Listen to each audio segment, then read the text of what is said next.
en esta clase vamos a hacer un resumen de lo que es el sistema respiratorio, ¿sí? Recordamos que las células humanas solo pueden sobrevivir si justamente reciben un suministro constante de oxígeno, ¿sí? Cuando las células consumen ese oxígeno, se produce un gas de desecho, al cual justamente se lo denomina dióxido de carbono. Por lo tanto, podemos decir que la principal función del sistema respiratorio consiste en asegurar que el organismo extraiga de la atmósfera suficiente oxígeno y deseche el exceso de dióxido de carbono. Justamente se llama respiración al proceso de captación de oxígeno y expulsión de dióxido de carbono. A su vez también la respiración cuenta con 4 procesos, ¿sí? Que es la ventilación pulmonar, la respiración externa, el transporte de gases y la respiración interna. Anatómicamente dijimos que los pulmones están dentro de la cavidad torácica y esta cavidad torácica está compuesta por costillas, esternón y vértebras, ¿sí? Están protegidas estos pulmones por esta caja torácica, ¿sí? Cada pulmón tiene una base y un vértice, 2 caras, una costal y una mediastínica, y 3 bordes, anterior, posterior e inferior. Justamente la base se encuentra por arriba del diafragma, mientras que el vértice se proyecta a través de lo que es la abertura superior del tórax, ¿sí? Digamos, por arriba, la parte superior. La cara mediastina tiene gran importancia porque justamente contiene a los hilios pulmonares. Básicamente es por donde pasa la arteria pulmonar, 2 venas pulmonares y los bronquios principales. A su vez, el pulmón derecho cuenta con 3 lóbulos pulmonares, inferior, superior y medio, y se divide por también 2 cisuras, o sea que el pulmón derecho tiene 3 lóbulos y 2 cisuras, ¿sí? Y estas segmentaciones justamente se dividen, se van ramificando porque después van a dar origen a diferentes funciones en el tejido pulmonar, ¿sí? Estos lóbulos, ¿sí?, del pulmón derecho como dijimos, están separados por estas 2 cisuras, que una es oblicua y la otra es más bien horizontal, ¿sí? Por otro lado, tenemos al pulmón izquierdo, que en este caso solo tiene 2 lóbulos, uno superior y otro inferior. También tiene segmentos pulmonares, tiene menos, pero tiene. Y en este caso solo tiene una cisura que es oblicua. Los pulmones están cubiertos por una membrana serosa que está formada por 2 capas, que se las denomina pleura, ¿no? Pero tenemos una pleura parietal y una pleura visceral. En cuanto a la pleura parietal, está más en contacto con las paredes justamente de la cavidad torácica, mientras que la visceral se adhiere a lo que es el tejido pulmonar. Y el espacio que hay entre estas 2 capas se la llama cavidad pleural, ¿sí? Las pleuras contribuyen, ayudan a lo que es el sistema justamente de presiones que maneja el pulmón, ¿sí? Porque lo que va a dar es como que lo flota continuamente para que el pulmón no colapse por las presiones que lleva, ¿sí? Ahora vamos a hablar un poco justamente sobre la organización que tiene el sistema respiratorio, porque habíamos dicho que se divide en vías respiratorias superiores e inferiores. Todas las estructuras que están por debajo de la laringe forman parte de lo que son las vías respiratorias bajas, ¿sí? Las vías respiratorias altas y la parte superior de las inferiores forman lo que es la región conductora, por la que justamente se conduce el aire a través de una serie de tubos y de vasos. La región respiratoria, su parte funcional, digamos, de los pulmones, es donde el oxígeno se empieza a difundir hacia la sangre. Entonces, en cuanto a lo que son las vías respiratorias altas, sabemos que el aire penetra al cuerpo justamente por las cavidades nasal y oral. En cuanto a la cavidad nasal, está dividida en secciones iguales, ¿no? Por lo que es el tabique nasal, hay una estructura que está formada por los huesos craneanos, como el etmoides y el vómer, ¿sí? Que justamente es el espacio en que entra el aire a lo que es la cavidad nasal. Y a este espacio que hay en la cavidad nasal se lo denomina vestíbulo, ¿sí? Y dentro de esta parte nasal también vamos a encontrar a los nervios olfatorios. Por eso es que a través de la nariz, la parte nasal, es donde nosotros podemos oler, ¿sí? Porque hay nervios receptores. En cuanto a la laringe, comunica lo que son las cavidades nasal y oral con, como dijimos, la laringe, ¿sí? Está dividida en 3 regiones. La faringe es la que comunica las cavidades nasal y oral con la laringe. Y está dividida en 3 regiones. Nasofaringe, buco o orofaringe y la laringofaringe, ¿sí? En la orofaringe y la laringofaringe son vías de paso por donde justamente van a ser ingresados los alimentos, ¿sí? Alimentos, bebidas, etc. Y el aire, que es también importante. Además, justamente, por lo que va a hacer es posibilitar el sentido del olfato, ¿sí? Por estas cavidades. Las vías respiratorias, a lo que denominamos superiores, lo que nos van a hacer es justamente asegurar que el aire que ingresa de las vías a las vías inferiores esté justamente caliente, húmedo, ¿sí? Limpio. Habíamos dicho que tiene que ingresar a una cierta temperatura también el aire el cual ingreso a las vías inferiores. A su vez, ¿sí? Lo que nos van a asegurar es que no entren partículas grandes, ¿sí?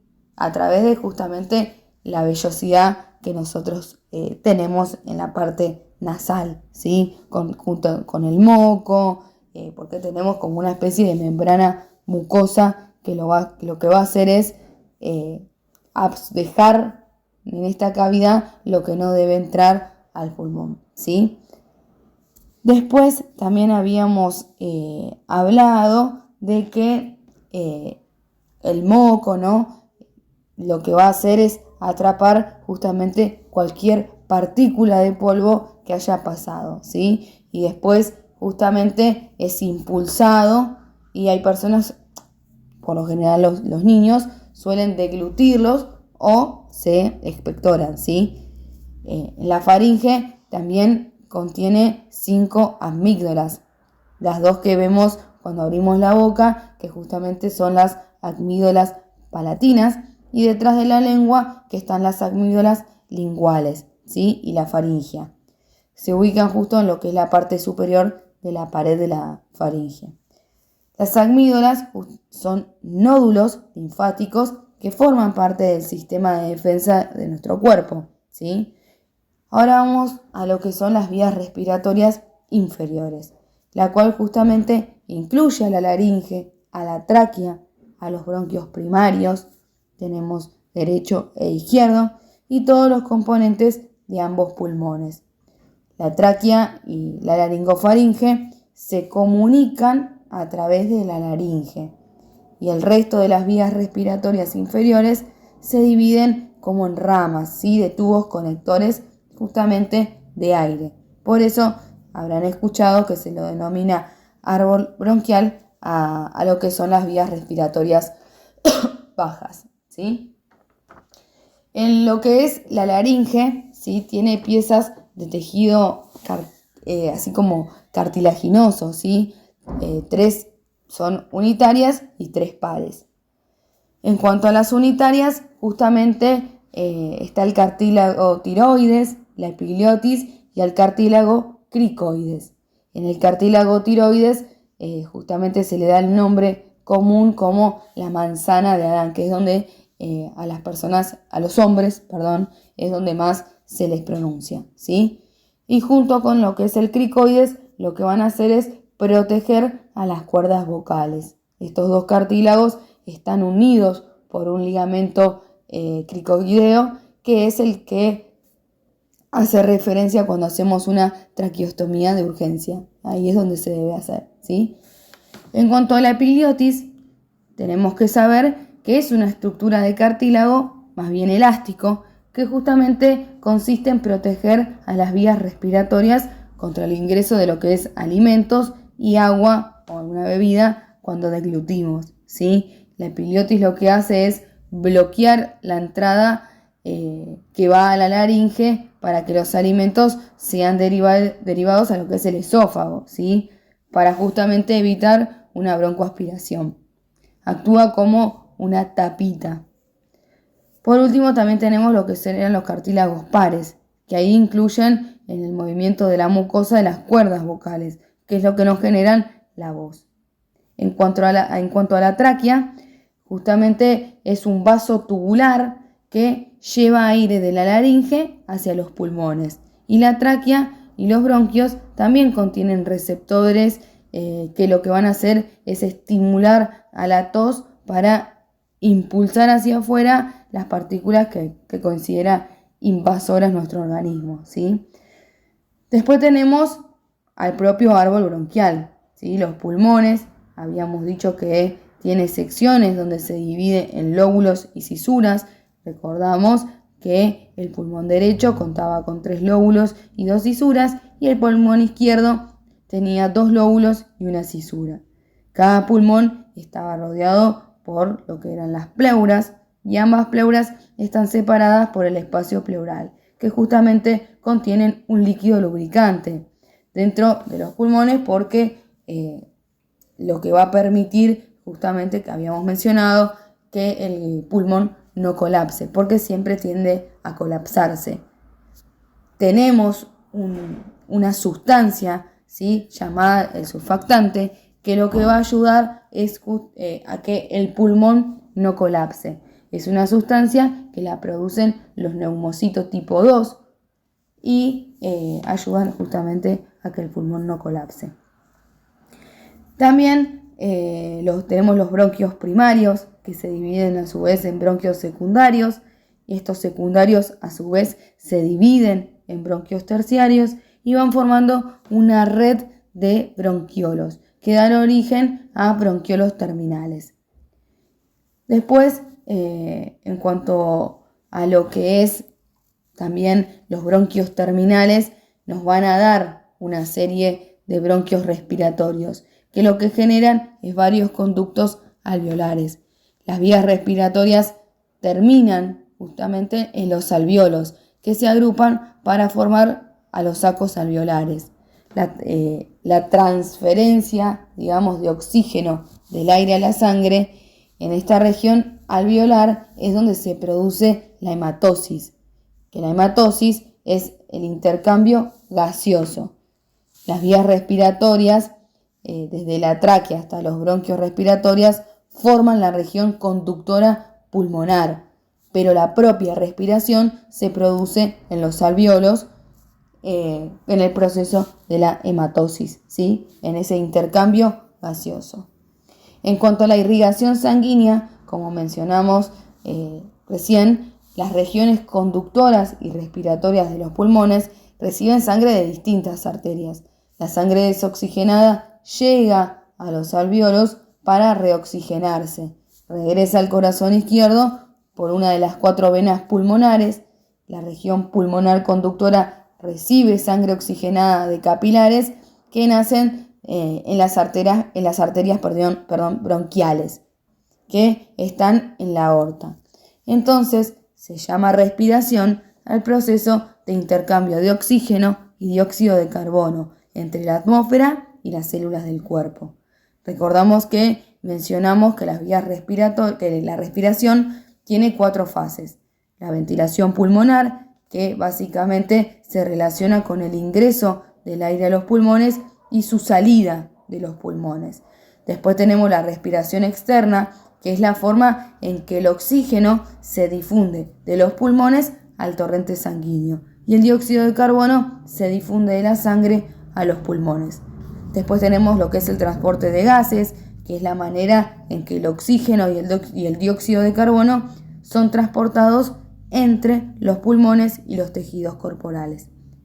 Por último, teníamos una respiración interna, que es la forma en que se lleva oxígeno a las células del cuerpo y en el que se extrae, digamos, el dióxido de carbono de ellas mismas, ¿no? De estas células que estamos mencionando. Y en la ventilación pulmonar pasa que durante los pulmones, entre esta salida de aire, los pulmones hace que salgan de ellos lo necesario para que justamente se puedan producir estos cambios en la presión pulmonar. Antes de lo que es la inspiración, la presión intrapulmonar es igual a la atmosférica y durante lo que es la inspiración, el tórax se va a expandir y la presión intrapulmonar cae por debajo de la atmosférica. Justamente para lograr esta expansión torácica se necesita de una serie de músculos respiratorios y los principales músculos que intervienen en la inspiración, en esa entrada de aire, son el diafragma y los músculos intercostales externos. Durante la inspiración, lo que va a pasar es que el diafragma se contrae hacia abajo, atrayendo, digamos, arrastrando los pulmones, lo mismo que los músculos intercostales. El músculo más importante de la inspiración es el diafragma, porque la cavidad de aire que penetra a los pulmones lo hace justamente gracias a la contracción del diafragma. En cambio, la expiración es un proceso más pasivo, porque se relaja el diafragma y los músculos intercostales. Cuando hablamos de trabajo respiratorio, es justamente la energía que se requiere para que los músculos respiratorios puedan vencer estas fuerzas antagónicas que tienen. También en el sistema respiratorio tenemos lo que se denomina volúmenes y capacidades, lo que nos va a permitir medir o estimular la cantidad de aire que entra en los pulmones y sale de ellos. Cada persona tiene una capacidad total pulmonar que sería la cantidad total de aire que sus pulmones pueden contener. Tenemos el volumen corriente, que es la cantidad de aire que entra y sale de los pulmones. Tenemos un volumen de reserva inspiratoria, un volumen de reserva expiratoria.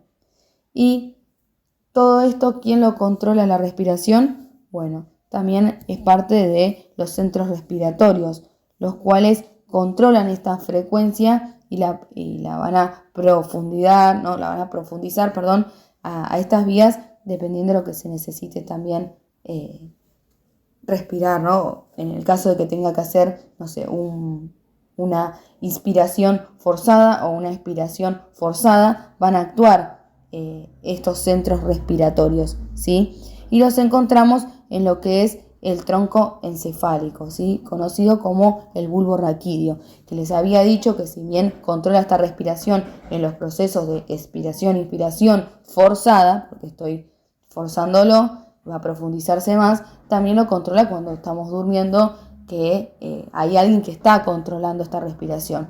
Bueno, es a través justamente del bulbo raquídeo.